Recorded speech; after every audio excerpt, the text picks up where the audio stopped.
Good morning and welcome back to the Core Connection.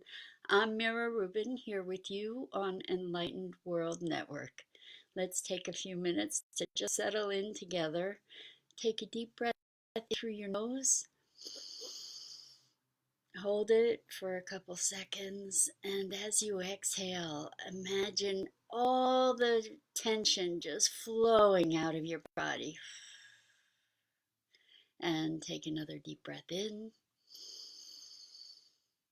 and hold it and feel the energy moving through your body and exhale and come present. Let's gently place our palms together and rub your fingers against your palms. Feel your fingertips. Feel the energy in your palms and your fingers and come present. Welcome. Let's talk about purpose. Yesterday we talked about quality of life, and today I'd like to talk about what's the purpose. What's the purpose of our lives? In terms of, we can look at it on a bunch of different levels. We can look at our individual sense of mission and purpose, which is profoundly life-giving. And at this moment, what I'd like to talk about is why live? What are we up to? And what are the things that we value in life? So, loving, connection, experience, growth, transformation, evolution. So, what we want to look at is how the way we live our lives serve our sense of purpose and our fundamental drive toward life. And what is life? What is the expression of life? We see it in myriad forms.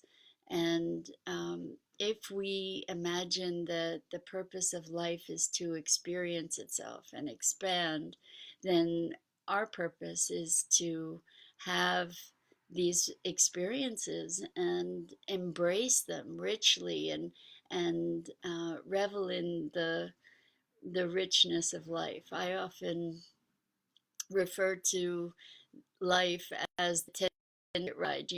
People go to the amusement park, and some people love the roller coaster, and some people love haunted houses, and some people like the Ferris wheel, and for the experience of it. So the 10 ticket ride. I'm wanting to encourage us to embrace whatever makes our experience the 10 ticket ride as part of the purpose of being here. It's not to accumulate stuff, because we don't take that with us. And, I guess people, if this is all there is, which I tend not to believe that it is, but if this were all it is, why not make it rich with experience, right? And to cherish that experience, whatever it is, whether it's pleasure or pain, joy or sorrow, all of it is a rich and dimensional experience that we have the opportunity to have because we are in these physical forms that have senses and that have thoughts and have the ability um, to create, because we do create our experience of life.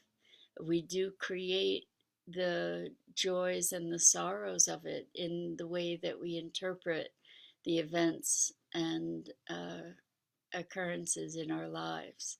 So when we're looking at purpose, I believe the purpose of life is for life to experience itself. And what if life lived itself through us rather than us living life?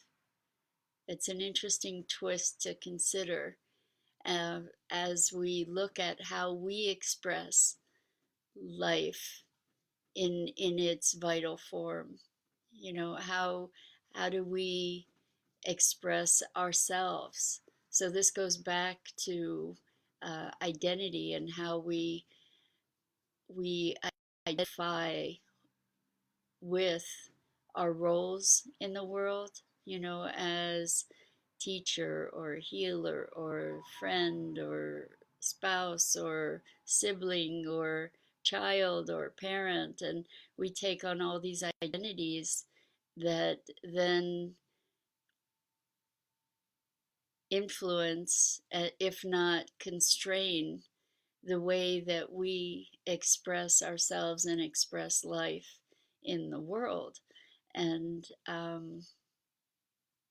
when we think of life expressing itself, so much of what we do is put constraints on that, on ourselves, on our own expression, based on what others may believe or what the culture is believing. Hi, Carol Ann, welcome. So the constraints that we put on our own expression are defying the vitality, the full expression of the life that we have within us. So I find it really interesting with my coaching clients. I'm seeing some trends with them, uh, with each other, and I think with the culture as we look at purpose and meaning. And this is a unique opportunity globally for us to be reassessing our priorities and our values. And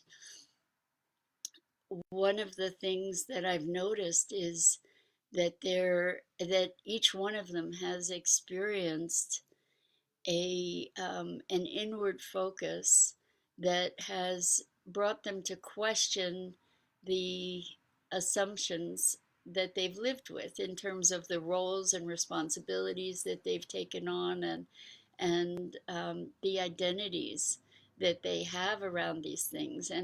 And what happens then after this questioning is an inward focus and a sense of disorientation and recalibration. And when we allow ourselves the courage to question our assumptions, like, is this my dream job, for example, even though I've been telling myself that that's the case. When we allow ourselves to question the fundamental assumptions, which takes tremendous courage, um, then on the other side of that is a freedom forth our truer and truest expression. And I believe, and I'm not alone in this, seems to be a growing number of people that believe that not only have we come here with a specific purpose and a specific expression of life to express, each of us individually, but that as we come closer and closer to alignment with that unique expression, that's where we elevate ourselves, we elevate each other, and we elevate the planet.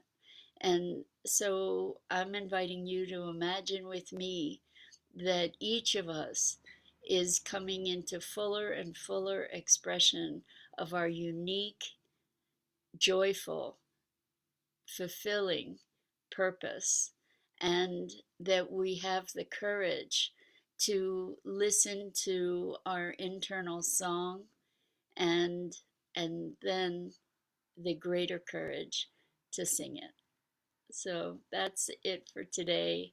Lots and lots of love, deep compassion to you, and I thank you for joining me. Hope you'll come back tomorrow.